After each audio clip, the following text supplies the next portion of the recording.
มาปิดแหนงกาแฟแต่ก็สิได้มาเว้าเรื่องดอกกาแฟหมากาแฟพี่น้องนี่แหละพี่น้องกาแฟที่ว่ามันดอกไปแล้วมันก็แห้งพี่น้องแห้งแล้วมันก็จึงมาจับหมากจังซี่พี่น้องเนาะมาจับหมากแบบนี้พี่น้องถ้าหากว่ากาแฟเฮาบ่ปิดแหนงแปลงงาพี่น้องเนาะบ่รีแหนงออกมันจะเฮ็ดบ่ให้หมากนี่ติดพี่น้องบ่ให้จับเนาะแล้วก็โดนไปแห้งไปตายเลยเด้อพี่น้องแล้วก็สิเป็นกาแฟบ่มีหมากมันน่ะเนาะฉะนั้นการดีแหนงแปลงงาก็สำคัญที่สุดพี่น้องกับการเฮ็ดสวนกาแฟเนาะพอฤดูกาลแหนงมันป่งขึ้นมาเฮาก็ต้องได้มาตัดมาดีออกเนาะพี่น้องเนาะก็เป็นแบบนั้นพี่น้องก็จังว่ามาเว้าสู่พี่สู่น้องเฮาฟังพี่น้องเนาะมัน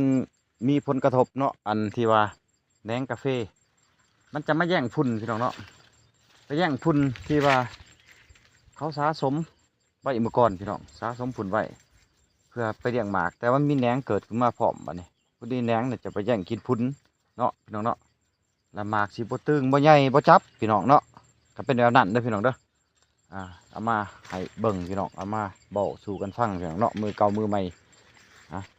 สิล่ะพี่น้องการดีแดงแปลงงานสำคัญที่สุดสำหรับกาแฟเฮาเนาะคลิปนี้ก็มีเท่านี้พี่น้องเนาะถ้าท่านใด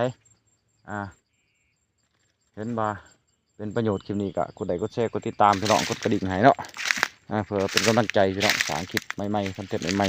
ๆมาให้พี่ให้น้องเขาเบิ่งอยู่เนาะอันนี้เป็นกาแฟกลางพี่น้องเนาะดีแนงพี่น้องแนงก็ออก